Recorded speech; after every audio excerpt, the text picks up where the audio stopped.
The Andy Pollin Show. We got to go after this with everything we got, figuring they're going to come with everything they got. I'll start off by saying I'm bored, I'm broke, and I'm back. The Andy Pollin Show on ESPN 630 starts right now. All right, looks like during the holiday, we're staying on a typical Tony schedule. He's off today, back tomorrow, and is going to do Monday, Wednesday, and Friday of next week, which would include Christmas Day.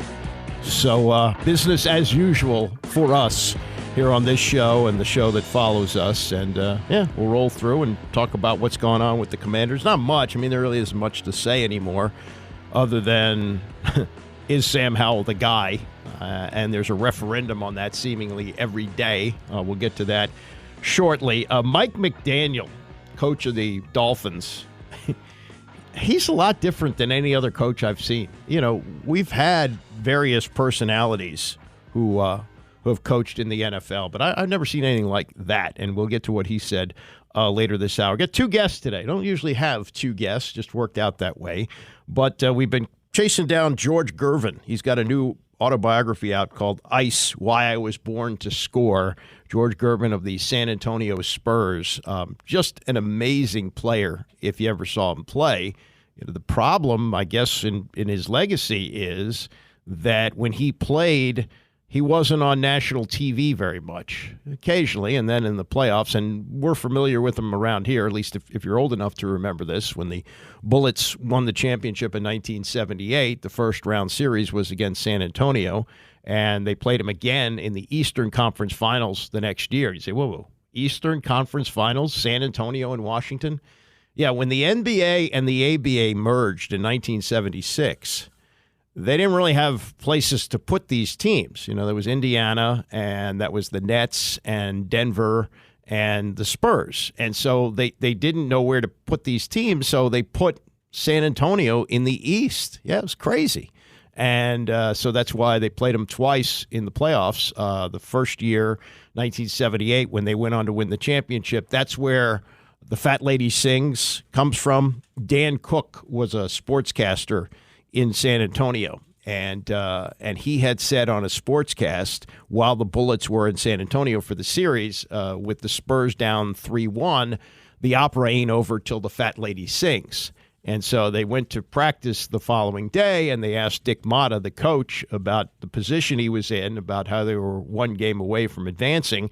And he said, like the guy on TV said, it ain't over till the Fat Lady Sings. And that became the motto for them as they went on to win their one and only NBA championship. So we'll have some fun with George Gervin at 10:30, and my buddy Rich Ackerman from New York will join us at 10 o'clock. It's official now. Aaron Rodgers is not going to play on Sunday. You know, nice little game that he played all season long. It was never realistic that he was going to come back, and now it's official, though they did activate him. They activated him so he can practice.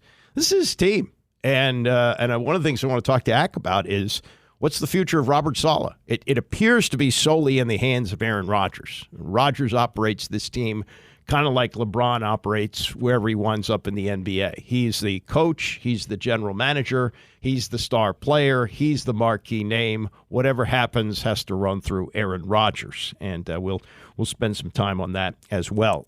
First of all, though, move over Tom Brady. Listen to this. Jaromir Jagr is still playing hockey, not in the NHL, but he's playing in the Czech League at the age of 51.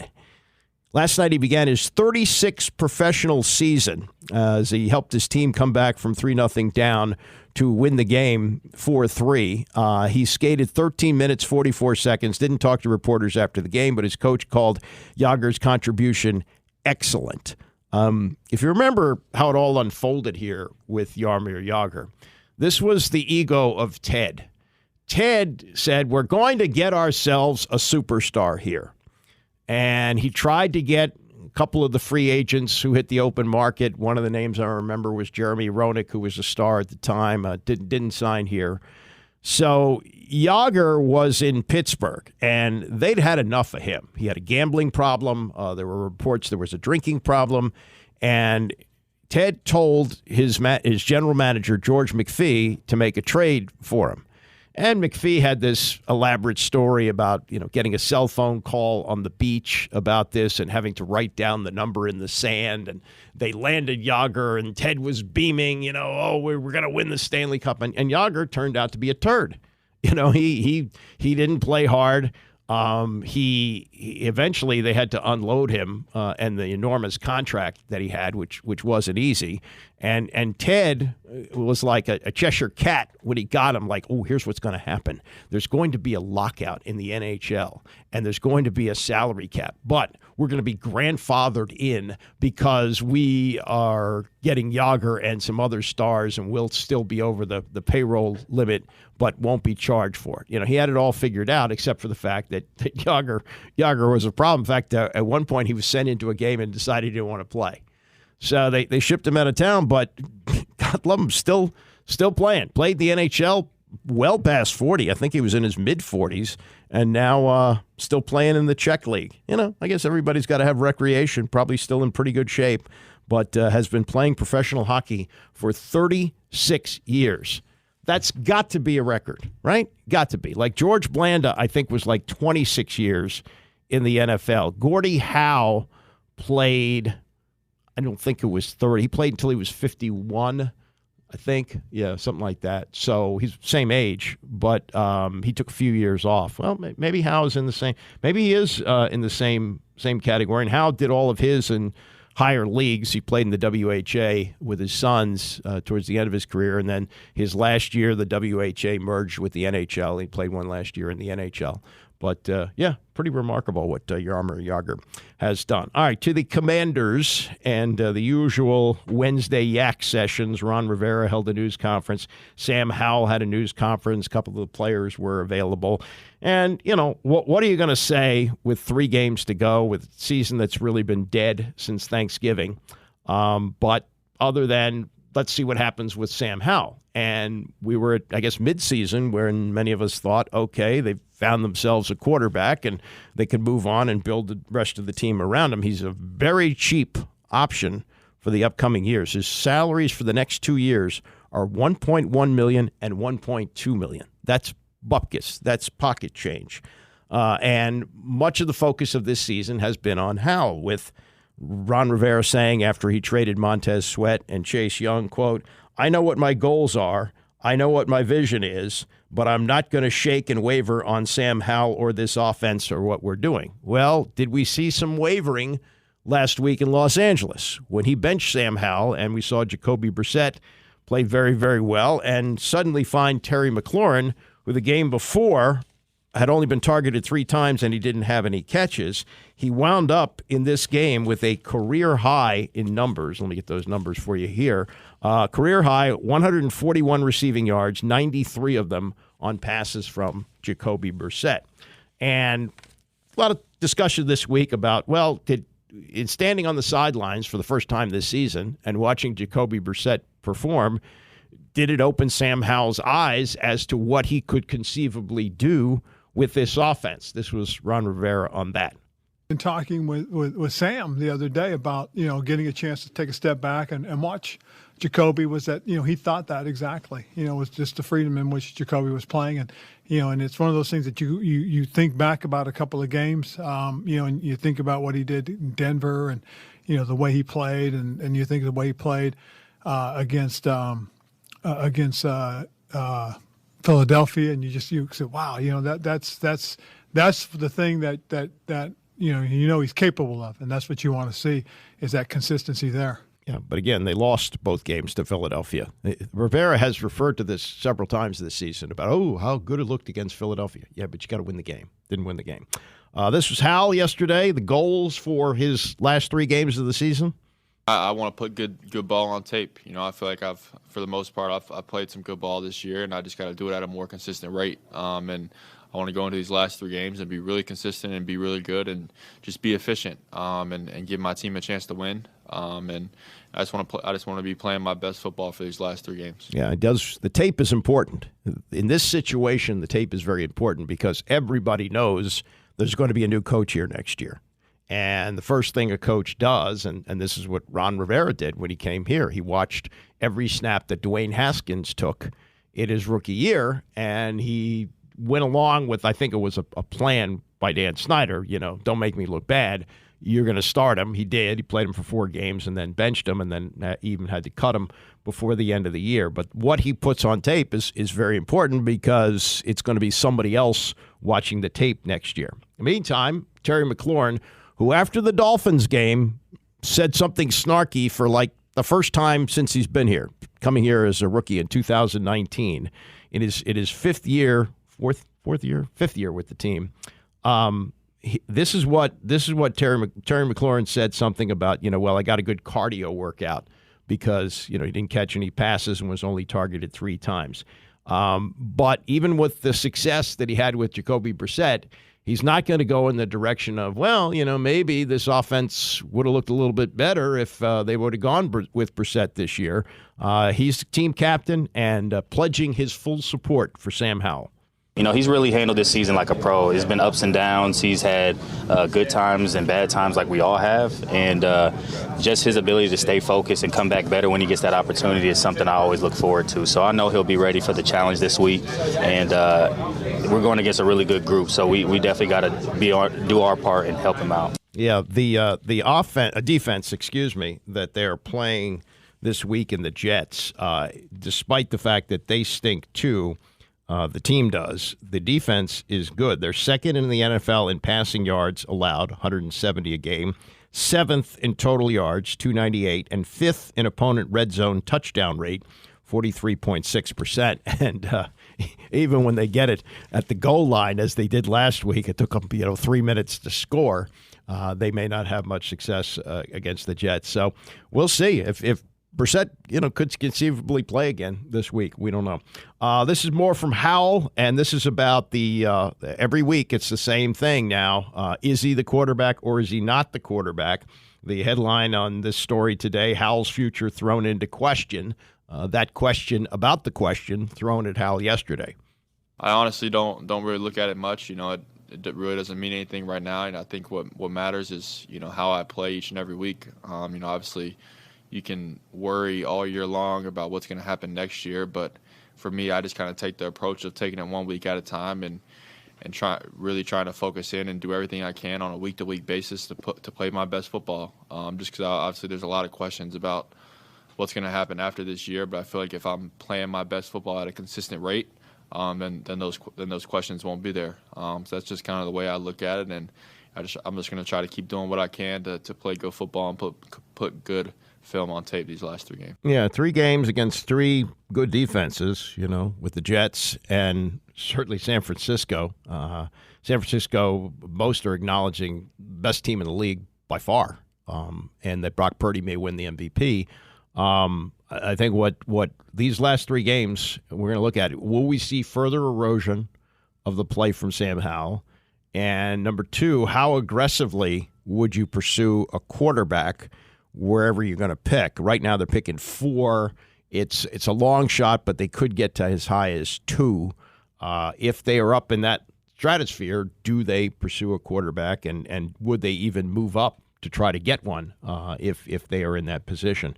Bears might be Justin Fields isn't yet at the elite level, but he's showing improvement. And the Bears might be tempted to trade out of that 1 spot again, maybe. I mean, there's a great quarterback draft, and there's 2 of them at the top that look like franchise guys. But I think what Howell shows in these last 3 may tell you a lot about what they do in the draft. Last thing from Ron Rivera, and this is about how the team has performed since he has traded away at the deadline Montez Sweat and Chase Young. By the way, Sweat leading 2 teams in sacks this year. The leading sacker for Washington with 6.5, and in the short time he's been with the Bears, he's their leading sacker with 6 this year. But this is Rivera putting the spin on it, saying, okay, they're gone, but look at the guys that we've had a chance to look at. There's been an opportunity to watch a lot of young guys play. I mean, at one point, we had 4 rookie defensive ends up and Casey, and it gave a chance for those young guys to get some really good experience. We got a chance to watch KJ Henry play a little bit and, show his physicality as a run stopper. He's got a little bit of work to do on his pass rush stuff. We think Andre's got a little bit of ways to go. We think Dre's got some ability, but he's got to learn. Getting Jalen Harris and plucking him from Chicago. Here's a guy that showed just he's got a really good head on his shoulders. He's athletic. He's physical, it's just one of those things that when you do something like that, you've got to continue to work and develop it. One of the things that we've tried to do is try to find ways to manufacture pass rush. We've blitzed a little bit more than we had in the past, and trying to create those opportunities. We've run some load fronts, just trying to do some different things. And I think that's, part of what we're learning about our guys. But your defense stinks right now. And not that there's going to be a good quarterback in face. Is it going to be Trevor Siemian or Zach Wilson? We still don't know. But you're not going to be facing Aaron Rodgers. But the last two games, you've got two MVP candidates. Dak Prescott in the final game, and the way things are shaping up, it may be meaningful for the Cowboys, who could be trying to win the division. I don't know if they'll have a chance to get best record, but they might. Baltimore could knock off San Francisco next Monday night. Things like that could happen. And your defense isn't very good and is likely to get shredded over at least the last two games of the season. And we'll see what happens against the Jets on Sunday. The thing is, it's the 32nd ranked defense, Washington, against the 32nd ranked offense, the Jets. And I don't think we'll have a game like we had in 1993 when the Jets came to RFK Stadium and won 3-0 in the worst game I've ever seen, and probably one of the top, bottom, whatever you want to call it, games in NFL history. There could not be two teams that played worse on the same day than the Jets and the Redskins, and the Jets came out on top with a whopping 3-0 victory. All right, coming up, we got two guests in the next hour. George Gervin, the Iceman, one of the great scorers of all time in NBA history. And my buddy Rich Ackerman is going to join me next. He's been doing radio in New York for a lifetime, but also he was at one point the beat reporter for the Washington Redskins 30 years ago, and witnessed one of the worst games ever played when the Jets beat the Redskins 3-0. We'll reminisce about that and talk about what's ahead for this weekend for the Commanders as we continue. It's the Andy Pollard Show, ESPN 630. Yeah, we're in a holiday spot, but a pretty typical Thursday. Tony's off today, so we are rolling till noon. Very happy to be joined by Rich Ackerman, who has had a long radio career in New York on WFAN, and I guess nowadays, they spread the wealth. The stations are owned by the same owner. There's multiple stations, and you're on a couple a day, right? Aren't you now? Absolutely. If I was, under the guise of the Wizards and the Capitals, I'd be playing for both. So, which is probably good for them, even if the Wizards are struggling as they are. Yeah. So I mean, sometimes it's a good thing. Like no matter what station you hit, you hear ACK. On the other hand, if you're tired of listening to ACK and you try and change the station, you still get ACK. So there's that. But I'm like gum on your shoe. No. And actually. ACK has some history here, which we will get into. He at one time was the Redskins beat reporter when radio stations used to have money for that sort of thing, and covered a team that had a season not unlike the two New York teams here, with a lot of injuries and a lot of disappointment. But as we look ahead for the Commanders playing on Sunday against the Jets, it's a 5-9 team that has gotten an inordinate amount of attention this year because of Aaron Rodgers, and we'll get to the Giants as well, who are also 5-9 and getting an incredible amount of attention thanks to the opposite end of the spectrum, an unknown quarterback who has emerged in the last month or so. I mean, you've been covering New York sports for a long time. Have you ever seen a football season like this one? No. As a matter of fact, it follows a baseball season for both New York teams that was incredibly disappointing. The Yankees going through their worst season in 30 years. The Mets had enormous expectations and cratered and wound up trading their two biggest stars, and Justin Verlander and Max Scherzer, and everybody figured, okay, well, at least we have football season to look forward to, because, look, the expectations were high for the Jets, and you probably would have figured that if Aaron Rodgers stayed healthy, they were certainly a playoff team, and and then you take your chances once you get to the postseason and see where you go. And the Giants coming off a playoff season, I didn't think they were quite the contender, so to speak, but I thought they'd still be very solid. And within less than 36 hours, by 4 plays into the first Monday night game, there came the air out of the balloon in the New York sports scene in football. And it's been a really odd season because there's been so much made of both teams, both good and bad. And here you have Aaron Rodgers, who has played 4 plays all season, and he makes news every week. It's unbelievable. The guy is a master at the media. You have to give him credit for that.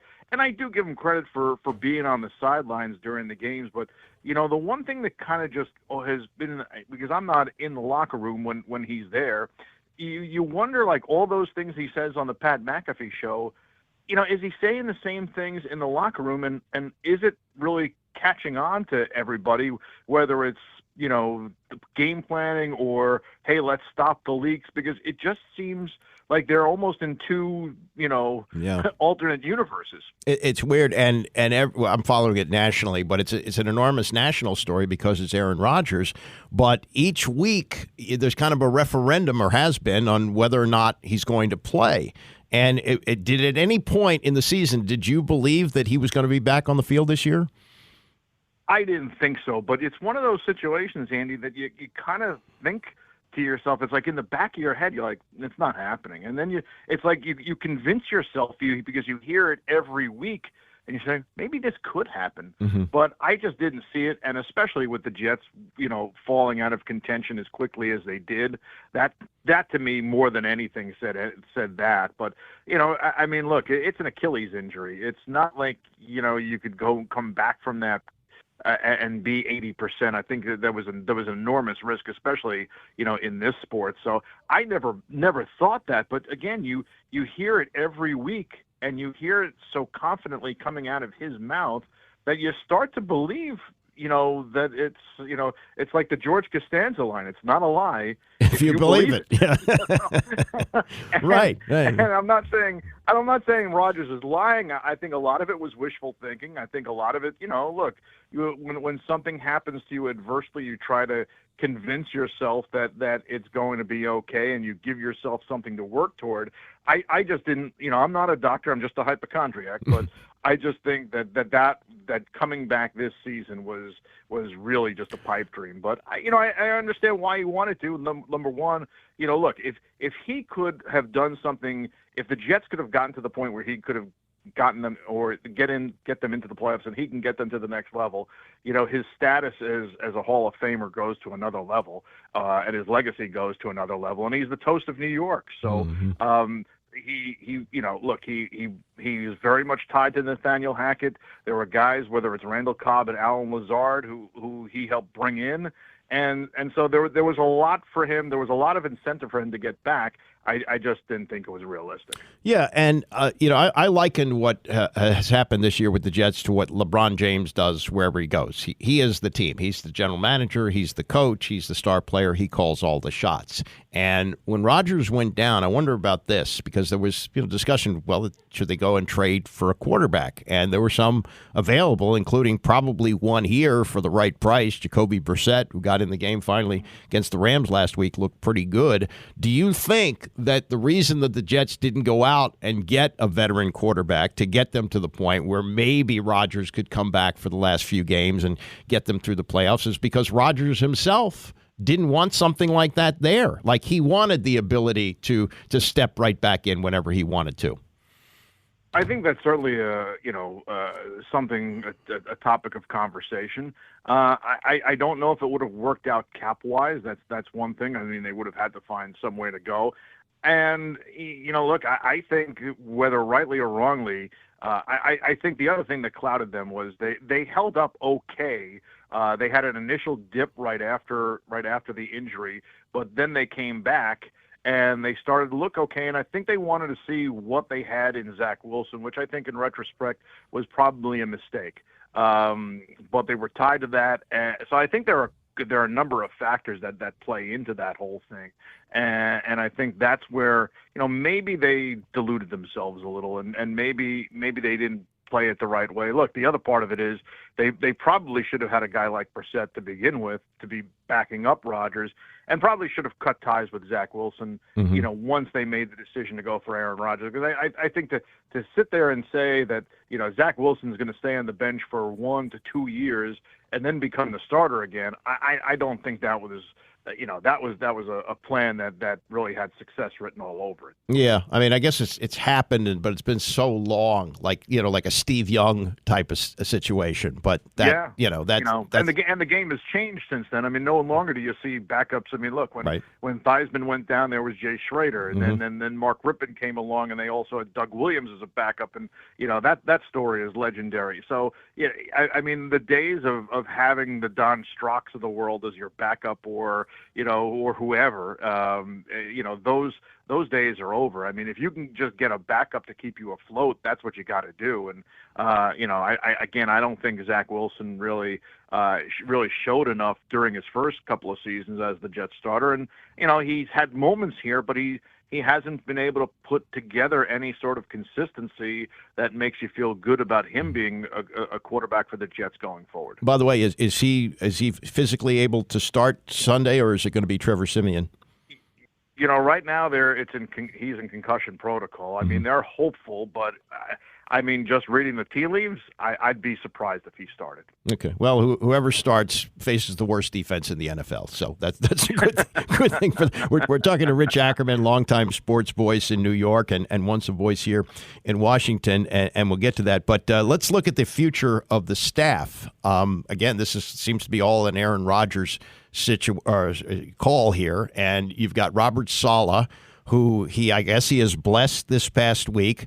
Saleh comes along with Nathaniel Hackett, who you've mentioned, and it looks like Sean Payton was right that Nathaniel Hackett did one of the worst coaching jobs in history last year in Denver. Do those guys come back next year if Aaron Rodgers deems they should? I think you have to, because you're just tied to this scenario right now. I don't think you can go fire, Robert Saleh and bring in an entirely new staff. The reason Nathaniel Hackett is here is because of Aaron Rodgers, and obviously the stability or the comfort zone that Rodgers has with Saleh.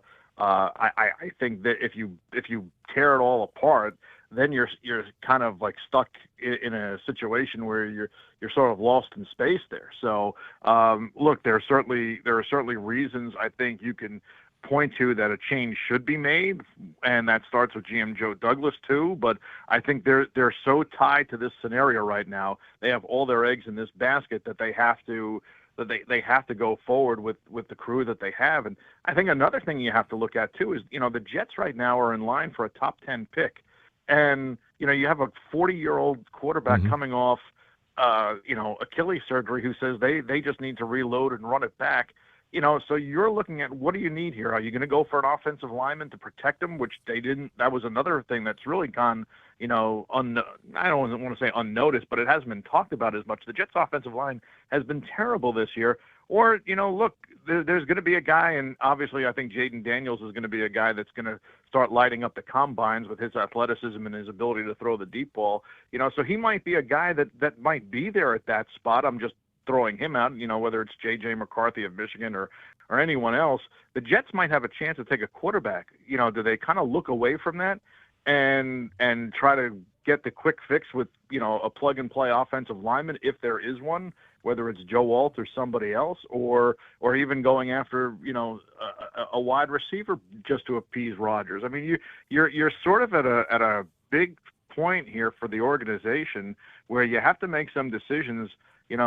Look, they have some really good pieces on this team, but is it enough? And and how can they make it good enough for next year while not sacrificing the future and setting themselves up to have that sustainability. Well, I think one of the reasons that Rodgers put it out there the other day on McAfee that he wants to play 2 more years is that maybe he thinks about a quarterback next year. But if he's going to play, and even in the 4 plays that we saw, it's a shaky offensive line. So it would seem if you're going for it like they are with a 40-year-old quarterback, you absolutely have to draft on the offensive line this year. Don't you? You think so? Absolutely, yeah. Absolutely. But but again, to the point, I was alluding to, you have a 40-year-old quarterback coming off a torn Achilles.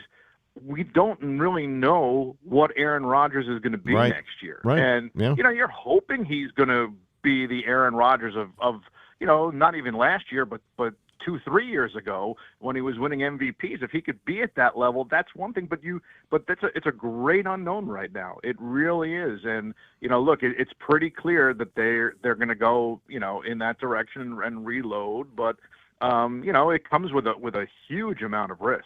Yeah, no question about it. We're talking to Rich Ackerman from New York about the New York teams, Jets, and I mentioned that at one time Ack was the beat reporter for the Redskins in '93, and that season, it's funny how that season unfolded. It's not necessarily the same as what the Jets had, but you had Richie Pettibone, the longtime defensive coordinator, beloved defensive coordinator. Joe Gibbs retires, and Richie steps in, says business as usual. They beat the crap out of the Cowboys on the opening game on Monday night, and you go, oh, wow, this is great. And then what did they lose, like 9 of the next 10 or something like that? Yeah, they had a loss in Philadelphia in which I believe it was a fake punt. They had a special teams play that really kind of gave them a big boost late, and then Randall Cunningham late won it with a touchdown pass.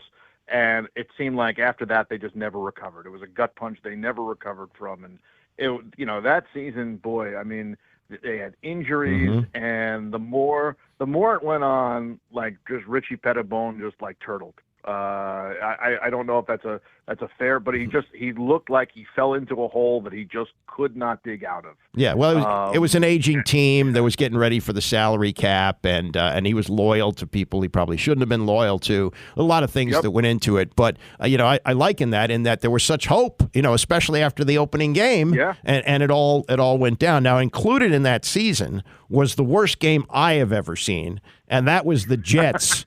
Winning, it was a national TV game. It was late in the season after the Saturday afternoon. Yeah, college was over, so it was a national TV Saturday afternoon, and they lost that game 3-0. And there was even a play in this game where the Jets attempted a field goal, and the holder, I'll never forget his name, Louis Aguiar. Yeah, looked at the kicker. You remember the kicker's name for the Jets? Kerry Blanchard. There you correct? go. Okay, yeah. So he's looking at Kerry Blanchard. The snap comes, hits him in the head. And the Jets recovered. And Richie, after the game, said, oh, we missed an opportunity. We could have picked it up and taken it in for a touchdown. That was the only way they were going to score that day. And I just, now we have the worst offense against the worst defense this week. So I would think that no matter who plays quarterback, even if Joe Namath decides to unretire, he'll score against Washington on Sunday. But, I mean, it's just could you see this game being played out in a similar way this Sunday? It's an interesting one. I would say the Jets are better equipped here to score some more points, just because if at all nothing else, they do have Breece Hall, who's had a terrific year in coming back from a torn ACL.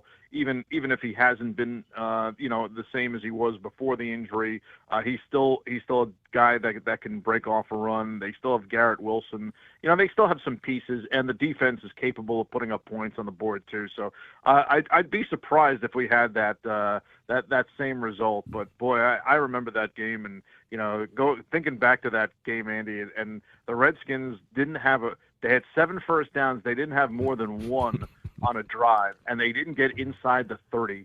And the closest they came to putting up points was Chip Lohmiller, who, again, you talk about guys that had passed their prime very quickly. Chip was a good kicker when he first came in, but I think he missed he made like 12 of 21, and he missed from 48 yards out. and that was the closest they came all day. Yeah, it was amazing. And Washington's defense, you say, well, they only gave up 3. They were terrible that year. They had so many injuries. They gave up 41 to the Giants at home. They gave up 38 to the Cowboys. And to think that with Boomer Esiason, good quarterback, not Hall of Fame, but good quarterbacking the Jets, they put up only 3 points. And he had a good line. He said, after we flew back to New York and the plane landed and the pilot said touchdown, that's the only time we heard it that day. So there was that. That day there was an inordinate amount of wind. Yeah. Too. I mean, I remember that really affecting things. So that I think that played into both teams' plans, and I think they probably the Redskins I think went through they had the quarterback shuttle that day between Rich Gannon and Mark Rippon.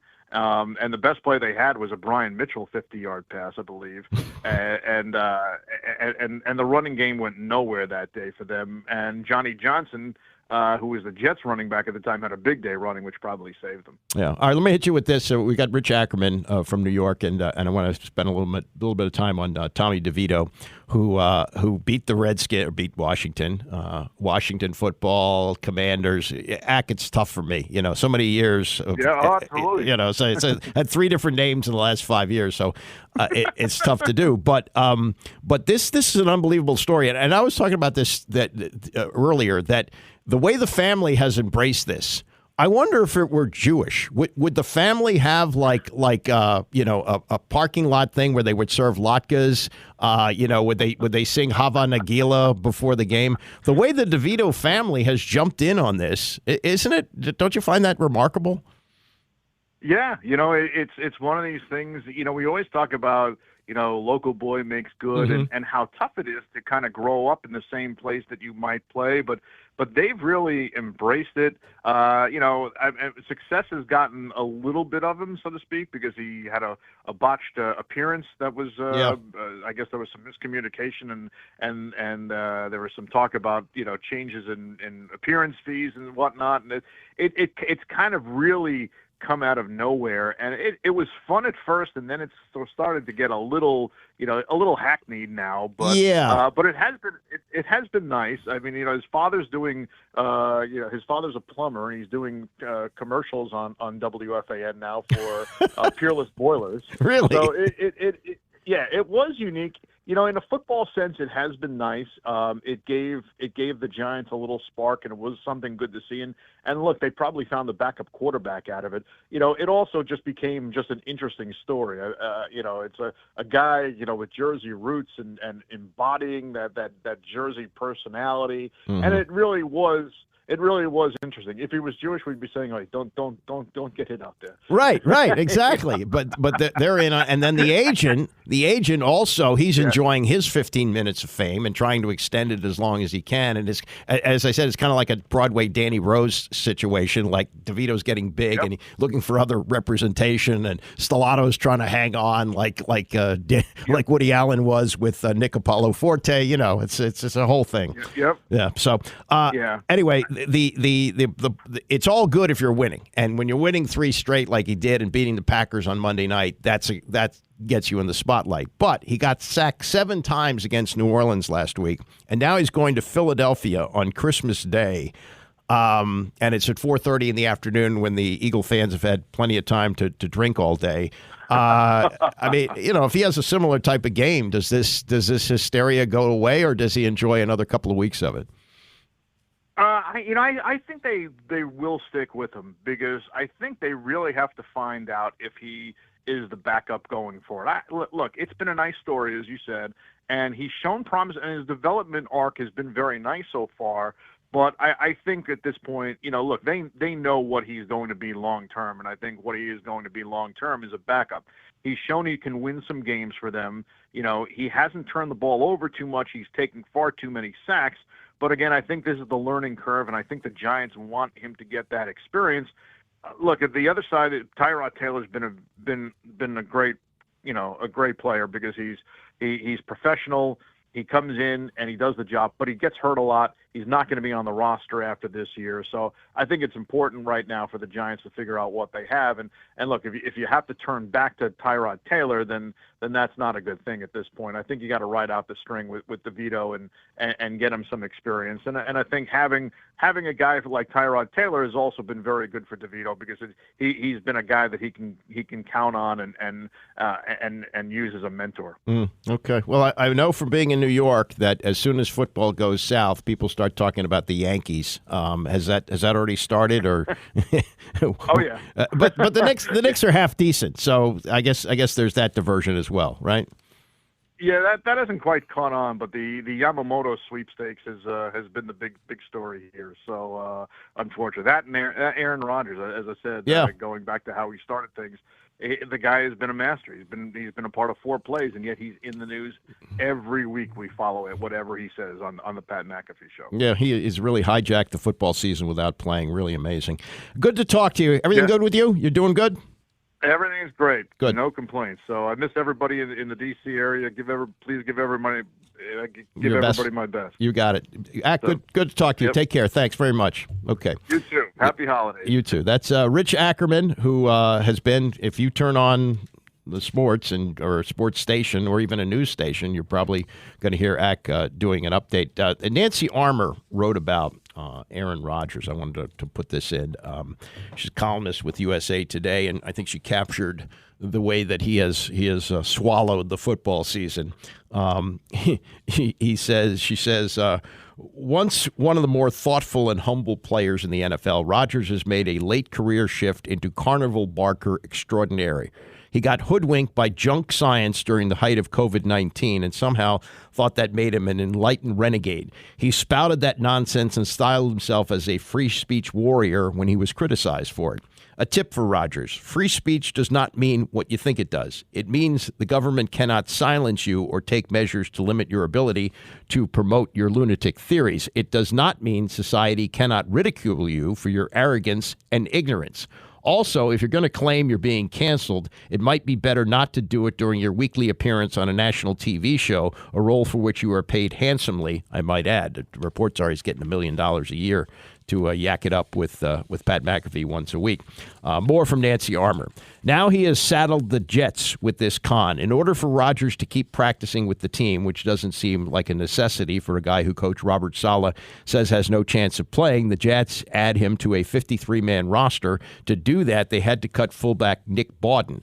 Bawden might not be a marquee name, but he's played in every game this season and is an important part of the run game, which, given the Jets' quarterback situation, is kind of an important component. So, the way he's just deciding to run things and the fact that they had to cut a player on an offense that hasn't done anything, at least you got a guy who's playing all the time and doing some blocking. You had to cut him so Aaron Rodgers could practice. Yeah, I mean, that's some chutzpah that he's got there. George Gervin is due to join us next. His new book is Ice, Why I Was Born to Score. I think a very unappreciated player in the NBA, now in his 70s. Some of us are old enough to remember him playing, and he was something to see. He could finger roll. We'll get to the Gervin and much more as we continue. It's the Andy Pollin Show, ESPN 630. The Andy Pollin Show on ESPN 630, the sports capital. We do have a Tony Show coming up at 11 o'clock today, but it's a great thrill to talk to the Iceman, George Gervin, who's got his autobiography out. It's called Ice, Why I Was Born to Score. And if you're old enough to remember those great series that the Washington Bullets had with the San Antonio Spurs when they made the finals back-to-back years in 78 and 79, you remember the Iceman, and I remember him up close working in San Antonio from 1981 to 1983. George, everybody who saw you play knew you could finger roll, right? Yeah, I could do that, man, but I couldn't do it well enough to beat them Bullets, man. So, man, I tell you, man, what a great time, man, to play basketball, man, back in, in the 70s and stuff, man, and play against a great team like the, Elvin Hayes and them guys, man. So, great memories. Yeah, the first year you played them in the first round, you lost in 6, and the Bullets, nobody thought that would happen. I think they won 44 games that year, and they went on to win the championship. As defending champions, though, you played them in 1979, and you took them to 7. And in Game 7, did you have 42 points, right? 42 points in Game 7?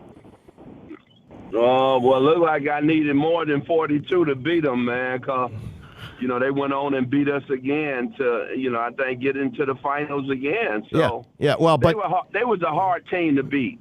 They were, but you may remember this, that Doug Moe, your coach, after the game, got fined because he said the referees, Vanek and Mihalik, took it away. There were some questionable calls in that game. Do you recall?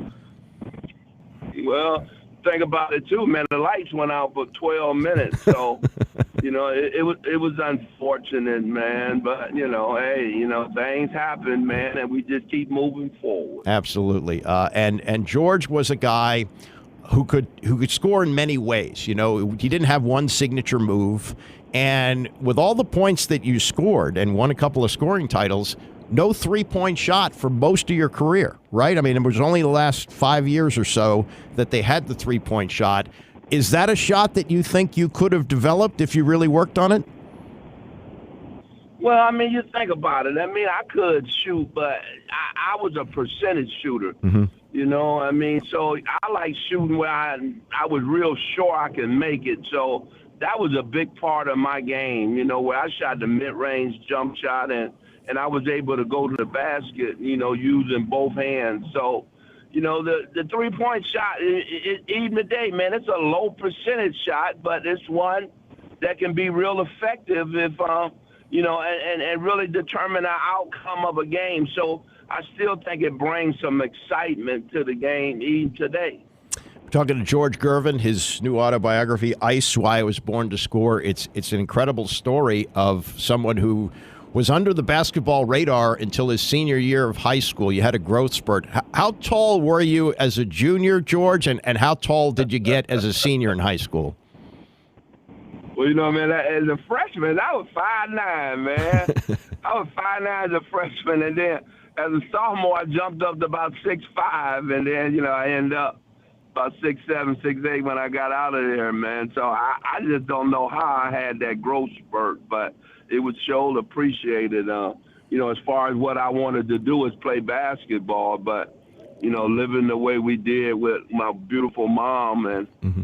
And being poor at that time, I went to the Goodwill a lot, we couldn't afford new clothes, man, because I outgrew the ones that I had. Yeah, I can imagine, sure. And with that growth spurt, you averaged over 30 points a game as a senior in high school in Detroit, and initially signed with Jerry Tarkanian, who was then at Long Beach State. Were you prepared to go across the country and do that? How did that work out for you? That was kind of scary for me. I'd never been anywhere before, coming up out of the inner city of Detroit and, right. Going out to California, man. I thought I was going to another country, man. And, it was unfortunate, man, because it was a great program. And Tark really felt with me and what he had with the other guys, George Trapp and a few other guys, man, Ed Ratcliffe, man, that we could beat the UCLA team back in that time. But, for me, it's just something that I just missed home, man, and I just came back home, and then that's when I enrolled in Eastern Michigan. Yeah, and this is another really incredible part of the story. George goes to Eastern Michigan. At the time, freshmen were ineligible to play varsity. So varsity season as a sophomore, played great, but there was a fight, right, at the end of the season, a fight which got you kicked off the team. Man. Tell us about that. Wow, man. Jay Bacola, man. And that, really, man, that was one of the reasons that I did a documentary and a book, man, because it changed my life, man. I lost my cool. I was in a situation where I felt that they was cheating and, and they was beating on me. And, man, I really lost my cool, man, and I hit Jay Bacola, man, and knocked him out. And the scary part about it, I really felt I killed him. And it changed my life, man. So I really, got to the understanding, man, how important it is, man, to think before you react. You know how many people in jail, man, or or then hurt somebody, man, because they react emotionally without thinking. So it was a big lesson for me, man, is that, man, you got to think before you react, man. Really regret it, in your life, man, and it could take your freedom away. Yeah, no, and it did. As you were kicked out of school. Now, did you have offers to go other places? Could you have gone to another school at that point? I probably could, but I was so distraught, man, that Eastern Michigan, at that time they said that I'm done for this year, and I may not could play next year. So to have that may not there, it kind of discouraged me. So I withdrew from school, and I started playing semi-pro ball, and that's where my pro career really started. Yeah, and this is the days of the ABA and the NBA. We're still two leagues. They're still at war. They're giving big money to stars to come to the other league, and some teams are teetering on whether or not they can stay alive financially. A scout from the Virginia Squires saw you play, right? Saw you play in the was it the Eastern League or the Continental League? Continental League. We played Continental League, and I was averaging about 35. And Johnny Red Kerr, who was a friend of the owner, Earl Foreman. Yep. and Bianchi. So Johnny Red Kerr said, man, y'all ought to see this kid Gervin. And they flew me in, had me shoot around, and I signed a contract before I left.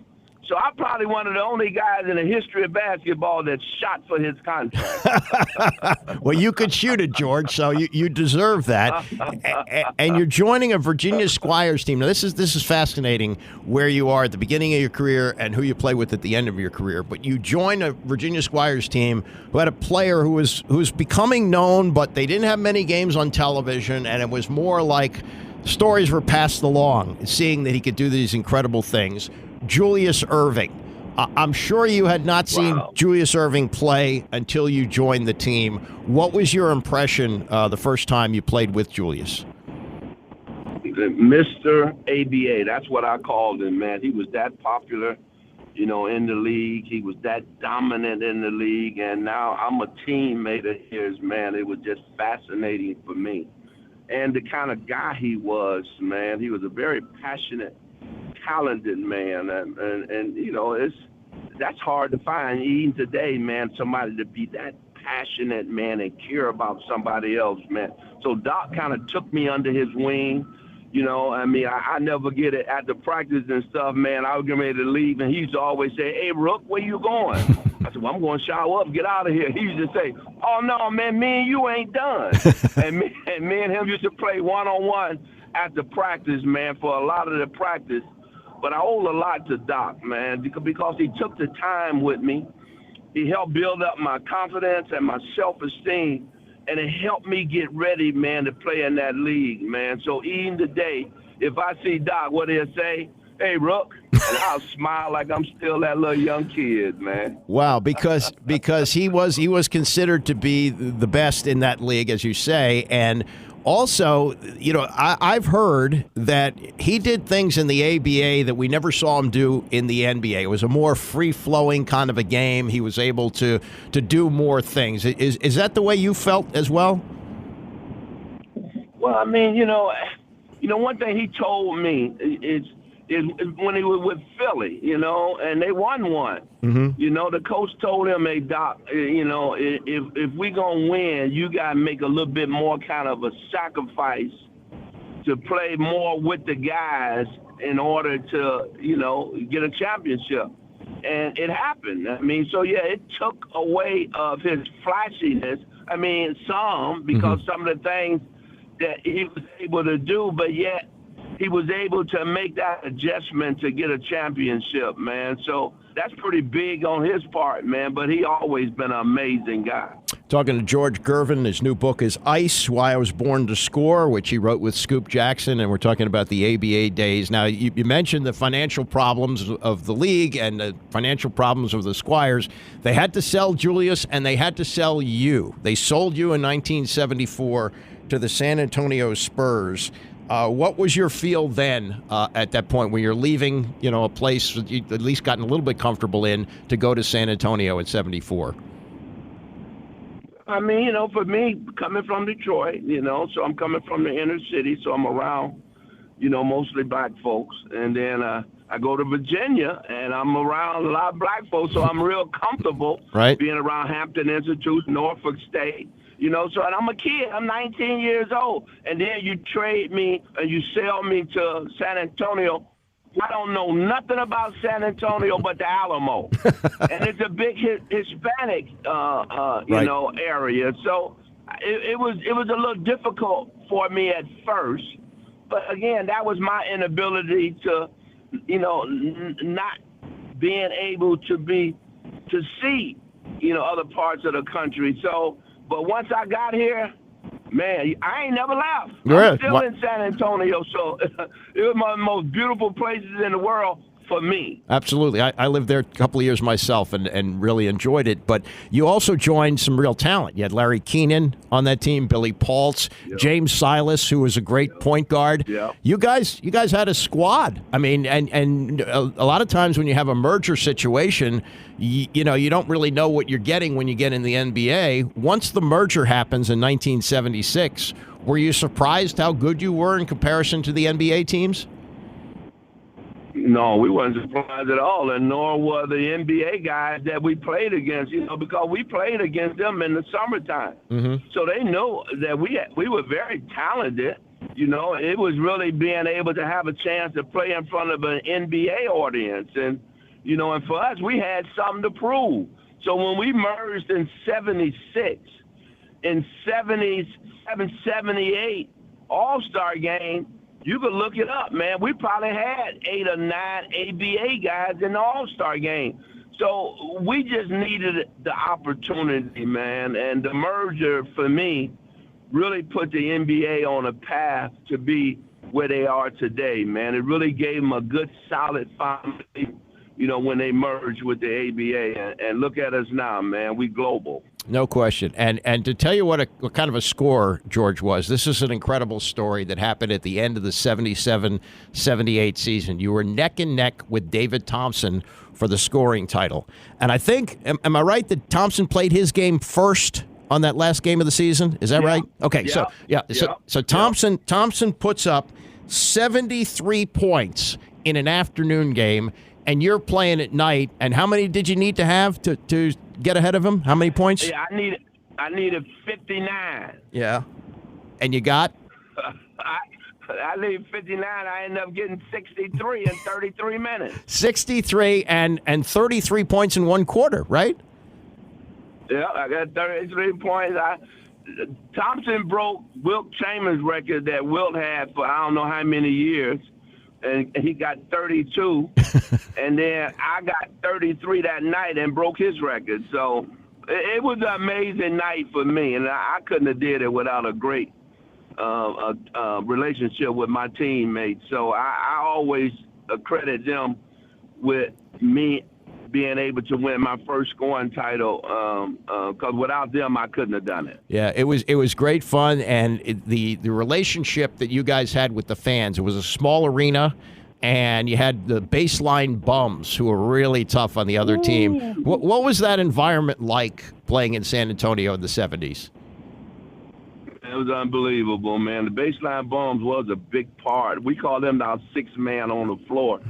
Obviously they wasn't on the floor, but, man, the enthusiasm, man, and, the theatrics and stuff, man, that they performed, man, during the game, it was just unbelievable, man. I remember one time Larry Brown came in. He was coaching, I think, Denver, and he said, the only thing I like about San Antonio is the guacamole.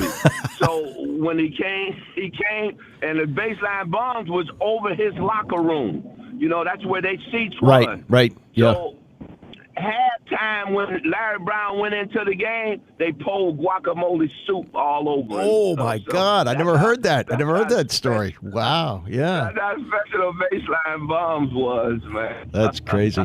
But you have a great career in San Antonio. You can't quite get to the finals. And then in your last year you're traded to the Chicago Bulls. Did you want to leave at that time, or how did that parting happen? It didn't work out, man. You know, Cotton Fitzsimmons came in, you know, and Cotton had a different idea of how he wanted to play me. You know, he wanted me pretty much to come off the bench. And, you know, and I tell that story in the book, you know, how, you know, sometimes, you got to make changes and stuff, and you ask yourself, are you really ready? And I wasn't ready, so they didn't have a choice but to trade me. You know, that's a big lesson for me also and stuff, man, is that, you know, I could have probably been a real good six-man, you know, but, you know, I wasn't thinking right. And, you know, when you don't think right, man, you make bad choices and stuff, man. And that was one of my bad choices. But I enjoy playing with Mike. I mean, to be able to see Mike, because that was his second year, you know, so to be able to, you know, play with him for a little while, and Mike got hurt, so Mike couldn't play for 35 games and stuff, so I took over the starting role, so he got a chance to see me, you know. So I started my career with Dr. J, and I finished it with Michael Jordan, man. You know, for me, man, that was a good career as far as being able to play with two of the best to ever do it. No question. And I was going to follow up on that. You know, were there similarities? Because they were similar ages when you played with them. Both of them are in their early 20s. What I know that Michael was a different kind of player and a different kind of scorer. But, you know, can you compare and contrast, you know, kind of playing with them at the beginning and at the end? Well, you know, Doc, you know, looked taller than Mike, you know, and I think Doc was a little flashier, you know, at that age. Mike was learning the game, I think. You know, Mike didn't really have a real good jump shot at that time, you know, but he was a great scorer, you know, and as time went by, you know, I don't think either one of them was great shooters. I felt both of them was great scorers. Right. You know, where they can get to the hole, you know, they can dunk on you, you know, they were very athletic and stuff. I think that's the similarities that I saw with both of them and stuff, man. But both of them was great, man, and, you know, it was good to play with both of them. No question. So if you had to pick who's the greatest scorer, and you can include yourself in it, you won scoring titles like Michael did. Maybe you might not be considered the greatest player ever, but the greatest scorer. Would you put yourself at the top? No, I would never put myself at the top. I would say Mike would be one of them. Yeah. You know, obviously Wilt, you know, right. Kareem. I mean, but I would put myself in that category, yeah. You know, but I wouldn't say I was the best.